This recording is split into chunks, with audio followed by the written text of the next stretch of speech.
The Full Circle Podcast. Compelling interviews and incredible tales from Colorado's western slope, from the mountains to the desert. Christi, Reece, and her team hear from the movers, shakers, and characters of the Grand Valley and surrounding mountain towns that make the western slope the place we all love. You'll learn, you'll laugh, you'll love with The Full Circle. All right, thanks for joining us for the next episode of The Inner Circle. I'm Ian Skrine, your host, and today we're doing one of my favorite formats, a rapid-fire Ask an Expert style. So we'll be laying out some questions that we hear all the time, whether it's from clients or just that we see people asking either on the internet or coming in and asking us in the office. And then my guests today are Doug and Lindsey Yochem, realtors with the Christi Reece Group, who are going to be the experts answering your guys' questions. So some of these are practical questions, some of them are fun, but we've got a lot to get into, so let's get into it. Doug and Lindsey, thanks for joining me. Yeah, Absolutely. you bet. Thanks for having us. So for our listeners, tell us a little bit about, how long you guys have been into real estate, what got you into real estate, just so we know who they're expert. Well, Lindsey and I were a husband and wife team. We're both licensed real estate agents, and we work as a team. Our background is we spent 25 years in the hospitality industry, particularly in ski resorts. And so we got into real estate. We're in our 5th year of real estate now. Mm-hmm. And we really feel like our hospitality background really treats us well for our real estate experience. Mm-hmm. Awesome.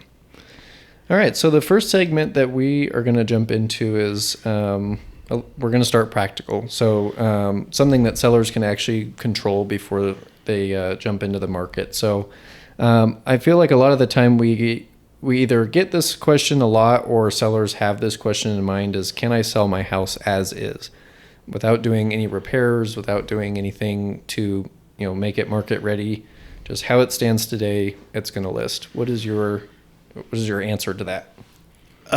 Well, the answer is absolutely. You absolutely can list your house with the way it sits right now.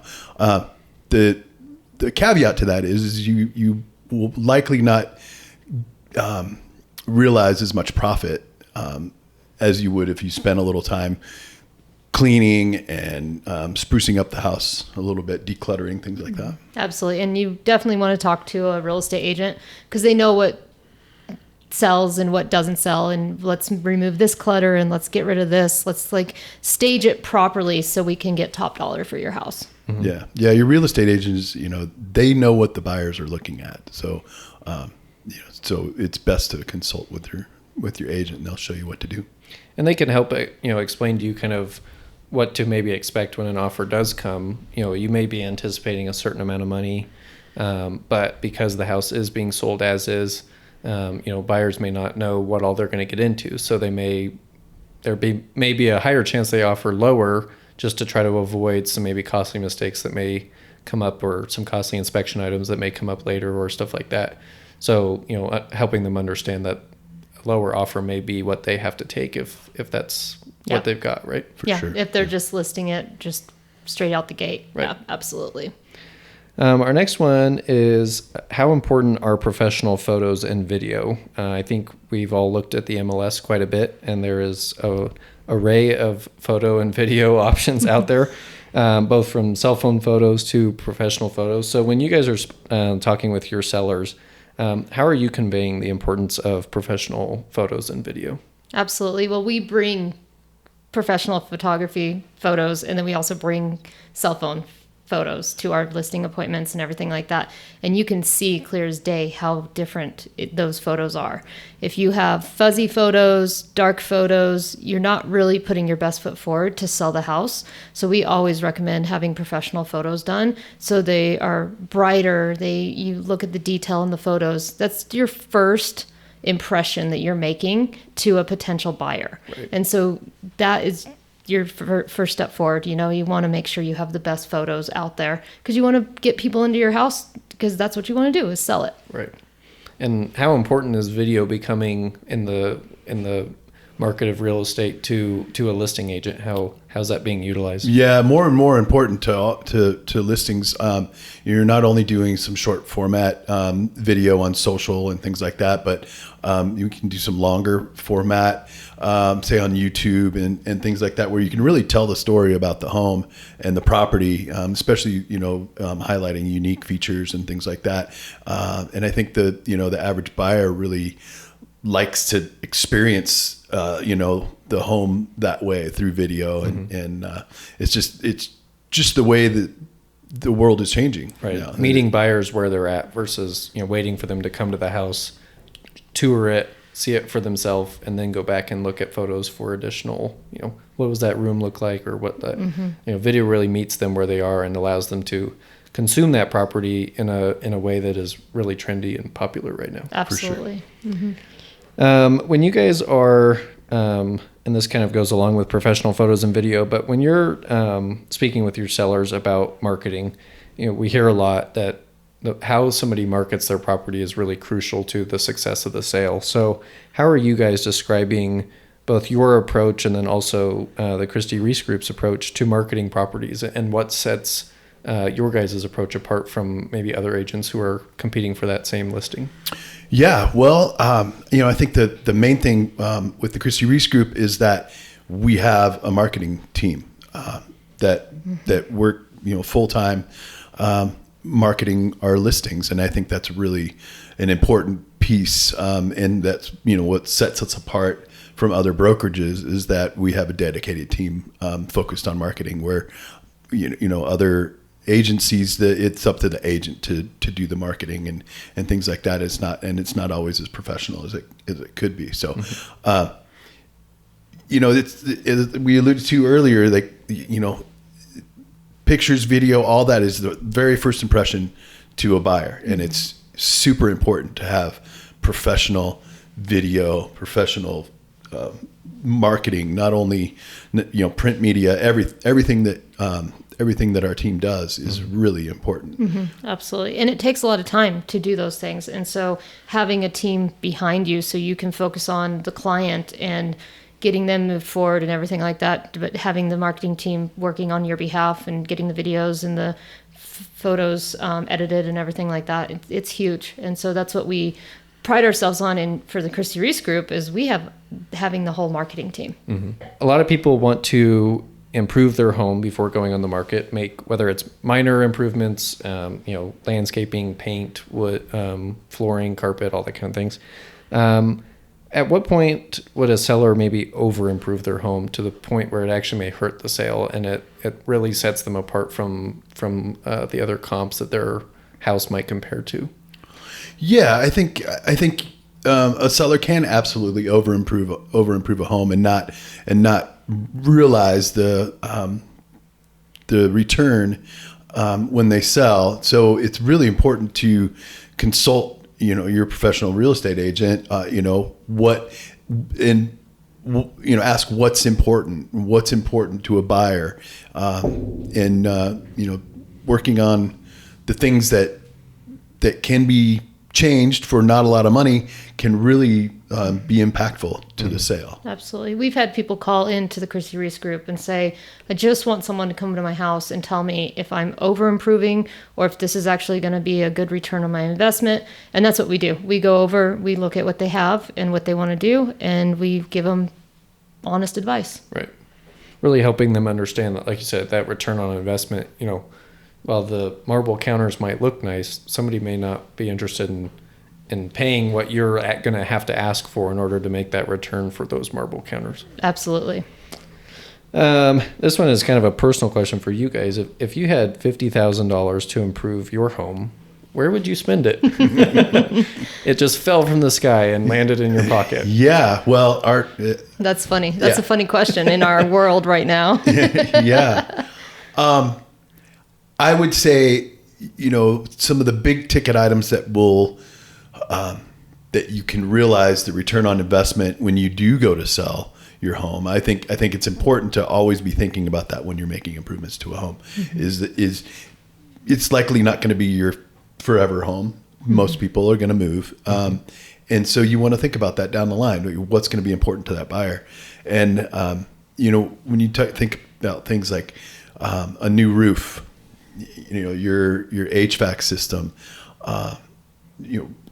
water heaters, things like that. The big ticket items. Big ticket items. If those are done, they're really good marketing tools when you go to list. Yeah, absolutely. So I would focus on those big ticket items and not make improvements that are specific to yourself. Right. You want to make it so kind of a timeless, something that will work for every buyer regardless, versus something really special and unique exactly. Yeah. Specific colors in bathrooms or kitchens or something like that. You need to think about those big ticket items, because that's what a lot of agents are telling their clients we're looking for those things that need to be repaired, the high price things. Right. Yeah. Paint is relatively cheap. So if you have to repaint a bathroom, it's cosmetic. Right. You can do that. You can do that. But if you a have roof, to repair a roof, $17,000 to $30,000.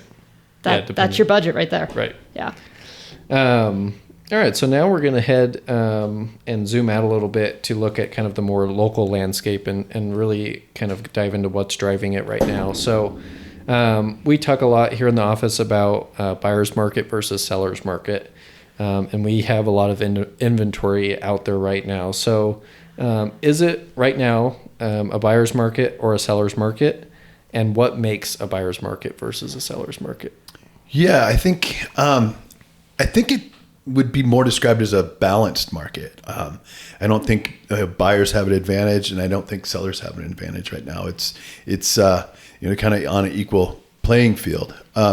Inventory has been on the rise, and which is giving buyers more options out there. So it's I think it's really important for a seller to focus on the listing price and how well their house looks, because there's a lot of competition. So and what makes a buyer's market? High inventory. Yeah. That's really where it lies, right? The more inventory, the more competition. Buyers have more choices, and I think buyers there's some good deals to be had out there. Yeah, right there's now. a lot of good deals. People are dropping about, what was it last we checked? It was like 41% of listings right now have dropped their price. Or lowered their price adjustment. And so, buyers definitely, they have more to look at. You would think that's more of a buyer's market, but there's still, I think it's pretty balanced right now. We're going into more of a healthy market is what it really is. Having more months of inventory than we had, in 21, 22, 23. And they can leverage that against the seller and say, there's something that is comparable to what you've got. So I'm going to go look at that because you're either priced too high or you're not willing to, come down on, some inspection items or whatever the case may be. So we're going to go look for something else, versus on the flip side, there's only so much to choose from. So once you find one, and that would be more of a seller's market, is correct. Right. Yeah. Low inventory. Once you find one, you better the sellers are saying, hey, there's not much out there like me. So if you want this house, this is the price you're going to pay, right? Yeah, absolutely. So when you guys are working with buyers and then sellers, where are you guys seeing people moving into the valley from? And if you're working with sellers who are moving out of town, where are you hearing or finding that they're moving to? I feel like we're seeing people come from all over the place. We've had a lot of people from California, the South, Indiana. A lot of people coming in. They're discovering the valley and what we have to offer here with all the hiking and biking and skiing and everything like that.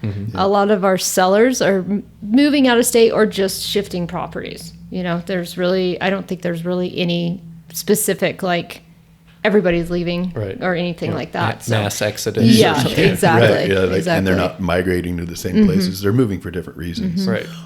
We do see a substantial amount of people moving here from the Front Range. Yeah, Front Range as well. Yeah, for sure. as the Front Range just continues to get crazier and crazier, people are escaping there and coming over here for this little slower pace lifestyle and all the recreation opportunities that we have here. Is just people are really seeking that. And some people we've noticed, well, not some, we've noticed a lot of people coming over, they'll rent like an Airbnb for like a month or two and kind of figure out what part of the valley they want to be in.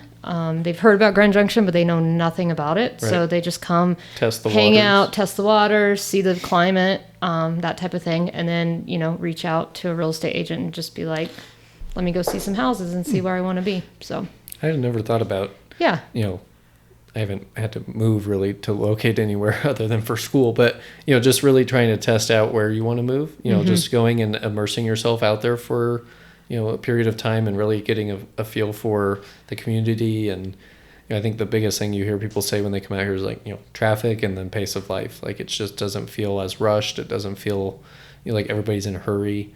It's just you can do your own thing, and the community is, so closely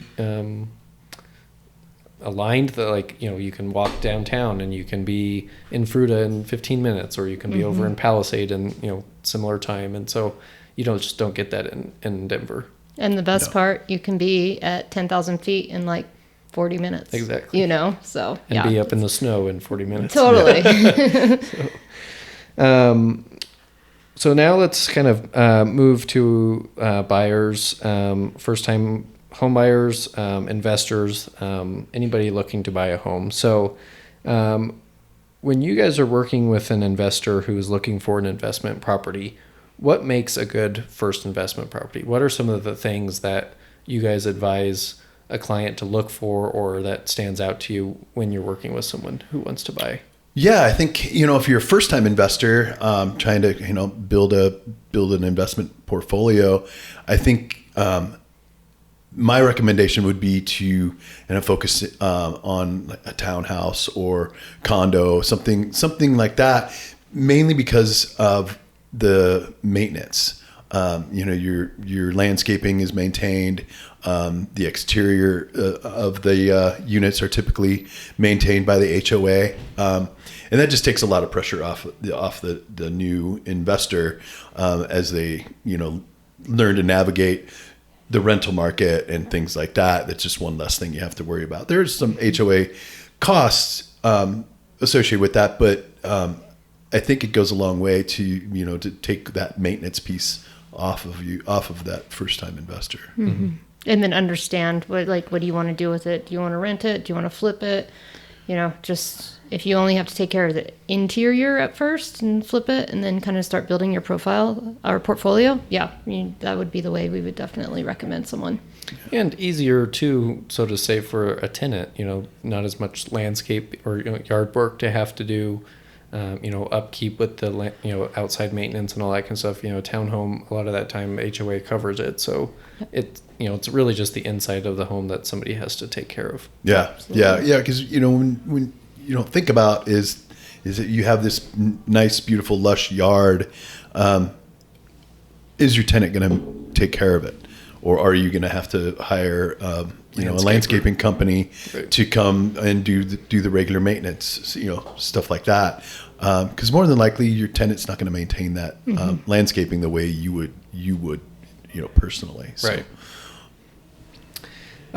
What is one thing that every homeowner should do this year, regardless of just something I think a lot of times is people either defer maintenance or they're just I'll do it next year. Or, what is something whether you guys have experienced or whether you guys hear about commonly that you're like, if you're a homeowner this year, you should pay attention to this? I think we both can agree. Yeah. Declutter. Start going through those storage sheds, go through your garage, because if you need to move within the next year, that's the first thing you're going to have to go through. So be prepared, start doing it now. And if you do it now, you can do it in little segments. If you have to move within the year, then you're going to have this huge project ahead of you. So people have a lot of stuff. And if it's not useful, donate it, get rid of it, sell it. Have a yard sale. Yeah. Exactly. Yeah, donate it. Absolutely. That's one of the biggest things when we go into people's houses is, they're like, well, what do I need to do? And it's like, let's declutter a little. Right. I think, I think I would totally agree with you guys. I think that's something that, while I think everybody says like, this is the year I'm going to clean out the garage, or this is the year that we're going to clean out that, back bedroom, or whatever the case may be, obviously life gets in front of you, but then when it comes time to sell, they're like, oh, well, I also need to paint, and I need to, our carpet is ripping up, so we need to replace carpet. And then it's like, yeah, well, you've got to clear everything out of that room in order to replace carpet. So, Exactly. I think that's a good point, that there's a lot of times I think people get caught up in the other stuff that it takes to sell a home. And it's like, you've lived here for 20 years. You've got 20 years stuff. of material to go through. And, Exactly. Yeah, I think that's a great one. Yeah. All right, so let's kind of do this or that. So this is just kind of a first response answer. When looking at buying, would you rather buy the cheapest house in the best neighborhood or the nicest house in an average neighborhood? Do you want work or don't you want work? Yeah. I guess it depends on whether whether you want a project or not. Because if you buy the cheapest house in the best neighborhood, it's likely going to need a lot of work. But if you're open to a project, you can really a really nice neighborhood that has a house that needs some work. You can really realize some good returns on that. That if you're don't want a project, I would say go for the nicest house in a less desirable neighborhood. And really looking at what kind of a return you want. Having being the cheapest house may allow you to really improve the property to come up to what all the other properties in that neighborhood are, similarly priced at, and then you've gained a lot of equity. Absolutely. Yeah. What's your goals? Is this your forever home? Do you have the time to improve it? Would you rather be outside hiking and biking and everything like that, or do you want to improve a property to make some equity? Right. Build your equity. And speaking from experience, we as a couple are notorious for buying the ugliest house on the block and fixing it up. and it's a lot. It's a lot of work. There's a lot of reward in it too, though. Right. Yeah, and you get to make the house, yours. You really get to spend that time, really designing it and making it work for you. All right, next one is, would you rather have a lower purchase price or a lower interest rate? Yeah, I guess for most buyers, I think the monthly payment dictates what they're gonna spend. So, that's most buyers' main focus is, what is my monthly payment going to be? How much can I afford? Yeah. How much am I comfortable with? So, with the interest rates the way they are right now, I think buyers are settling into that, and just realizing, okay, I may not be able to afford as much house as I could have during the pandemic era. So we're gonna focus on a lesser purchase price, because the interest rates are a little higher. So, and just focus on that monthly payment. So, I think you can have it either way, really. I don't think one really dictates the other. Right. Well, and maybe a lower interest rate allows for a higher purchase price because they're able to, like you said, spend more. That monthly payment can, because their interest rate's lower, they can afford maybe what was a $400,000 house now $500,000, because that lower interest rate allows for a lower monthly payment. Exactly. Versus a higher monthly payment or a higher interest rate leads to a lower purchase price. Yep. So yeah. We kind of touched on this one, but if money wasn't a factor, because that's everybody's dream. That's everybody's dream, exactly. And when somebody has the answer, call us. Yeah. If money wasn't a factor, what's one feature your dream home would have? Our dream home's a little different, but for a house, views. Every window would have a view out of it. Mm-hmm. For your dream house. For our Since dream. You said yours is different. Ours is much different. Where does it differentiate? Ours has wheels. There you go. But no, if we were to buy a house here in Grand Junction, which we have a beautiful home, but my next house in Grand Junction would have views of Mount Garfield, of the Mesa, Monument, just kind of a trifecta of the valley. Nice. Mm-hmm. Yeah. I every home that I go into that's got expansive views, it's really attractive. Jaw-dropping. To me. Yeah. Mm-hmm. You said your house on wheels, you guys would be I mean, because your background is you guys, once you guys got out of the hospitality, you guys traveled the world for a little while, right? Yeah. Yes. So you Exactly. were in a By vehicle. Yeah. By vehicle, yeah. okay, so, yeah. and it was camper. Yeah. yeah. So you would go back to that? Absolutely, 100%. Yeah. 150%. That's the goal. That's the goal. Yeah. Nice. Yeah, In absolutely. retirement, we'll be back on the Yeah, road. we want to complete the world. We drove to South America, and now we want to go to other continents. Yep, we want to go That's awesome. further. Exactly. Nice. All right. The last one we're going to kind of talk about is an agent-seller relationship. And I think that while buying and selling and understanding the market and understanding, what a seller or buyer wants is important. I think who you partner in that decision with is almost as important, if not more. So what expectations do you guys as agents have of your sellers, and what should the seller expect from their agent? Yeah, well, I think you nailed it right on the head there when you mentioned partner, because when you're working with an agent and you're a seller, it's a partnership between Business partnership. Yeah, between you as the seller and the agent.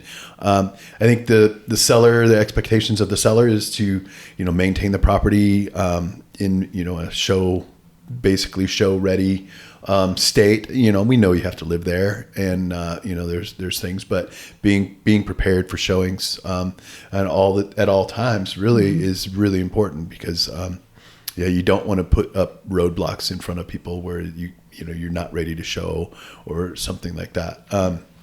So I think that's really important for there's an expectation for the seller, and then for the seller, their expectations for the agent would be clear, concise, and regular communication. Regular communication, checking in, making sure they're good. Whenever they have their first showing or they get the first showing request, just making sure you're there, they're prepared. What can we do for you? Just really being a team to get that house sold, because you both have one goal, and it's to get that house sold. Right. And kind of touching on kind of, more of those expectations, being realistic. I mean, I think that a lot of times, emotion and all those things tie into a home sale or a home purchase. And so really helping the clients understand, while there is a lot of emotion and feelings tied in with this, we're doing it for the best, and we're doing this, it's our fiduciary duty to get you as much as we can and in the best way for your house.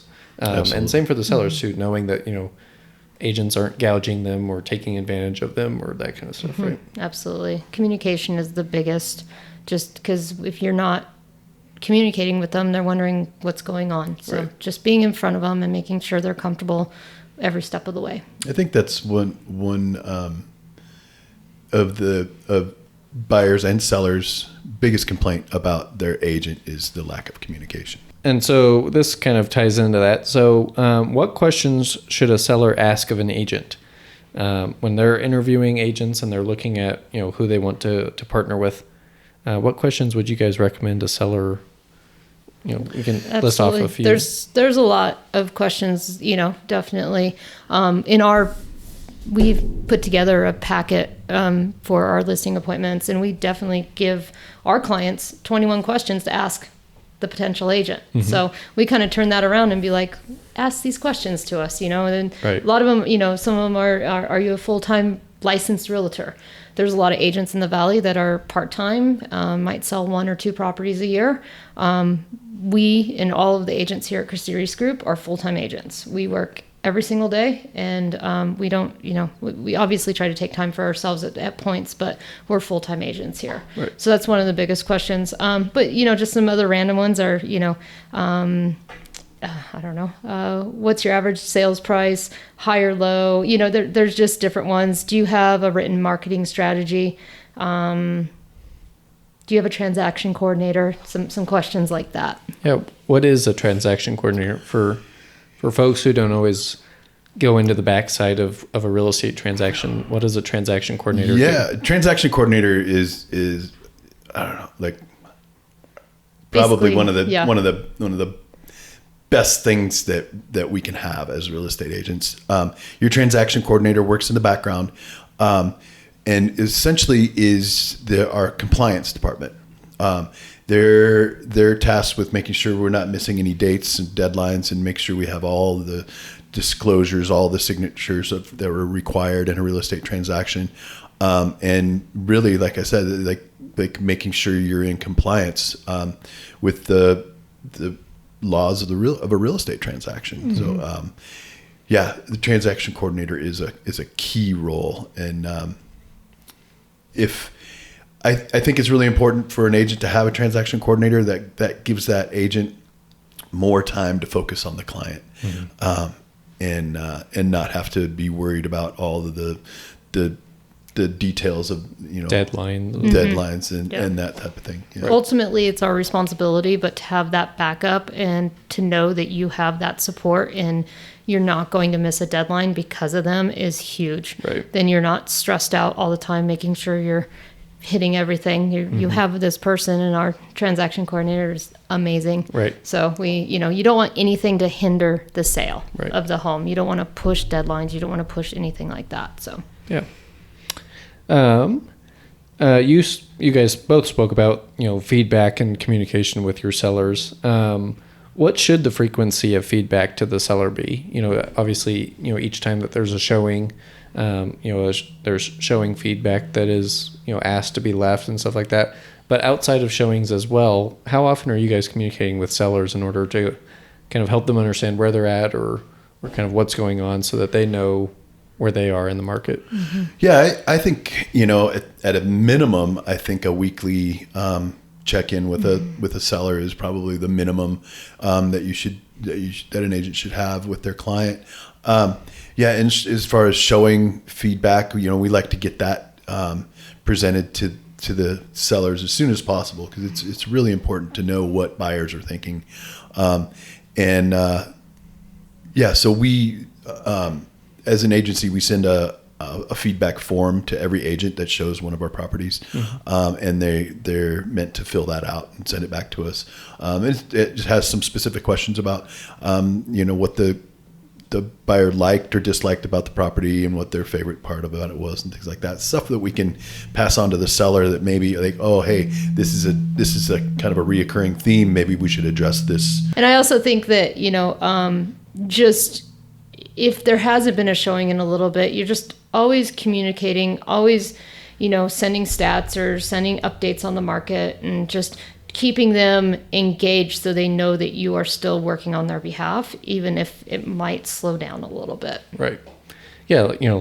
While showings may not be, constant, there's always still a pulse on the market, and understanding houses similar to yours. We've seen a lot of price reductions, or a lot of people have done upgrades in your price category, and you as a seller maybe haven't. And so, is there a cost-effective upgrade that we can do to maybe just, set us one step further or something like that may then increase the showings and draw people to want to see the house. Absolutely. Yeah. Keeping an eye on the metrics from the major platforms, the Zillow, Realtor, Homes.com, things like that. You can really get a good insight of what people are doing with their online searches, and how your listing is standing out or maybe getting looked over. Watching those type of statistics are really important too, and sharing that with your clients. Yeah. Last one I have for you guys is, how do you build a good working relationship between the seller and the agent? I mean, we've kind of touched on a lot of this, but is there anything that we haven't touched on that you guys would expand on in order to create that good working relationship? I think it comes back to our past and our relationships through the hospitality industry. Is like, you build a relationship with your client. It's not just about the business transaction. It's knowing their goals, their life, what's important to them. Obviously we keep going back to communication. I think that's one of the biggest keys to building a relationship with your clients, treating them like a friend. Yeah. It's a business transaction for sure, but you don't just care about the transaction. You care about their life and care about what's going on, what's important to them, how everything's going to work. And just, again, communication and just being there for them and their stresses and their hopes and dreams and everything like that. Right. Yeah. I think, going back to that hospitality piece, I think, just giving somebody great service will just really help you build that relationship with them and trust, right? That you have to build the trust, because if you're not trusted, then it's going to be hard to build that relationship. So building that trust relationship, I think, is really important. If you say you're going to do something, get it done. Yeah, do it. Do it. All right. Well, huge thank you to Doug and Lindsey. Thank you guys for joining us on the Full Circle podcast, and sharing your time with us, your knowledge, and your answers to our audience's questions. So if you guys have any questions that you would like answered on a future episode, you feel free to send it our way. You can email us at marketing@christireece.com. You can comment on our videos. You can share however you need to get in touch with us. Call the office, call Doug and Lindsey, however it needs to happen. You can send us over your questions. And if today's conversation brought you a little closer to Full Circle, do us a favor, follow the show, leave a comment, share, and share it with someone who needs to hear it. From all of us at the Christi Reece Group, thanks for listening, and we'll see you next time. Thank you, Ian. Yeah, thanks, Thank Ian. you. Thanks for listening. This is Christi Reece signing out from the Full Circle podcast.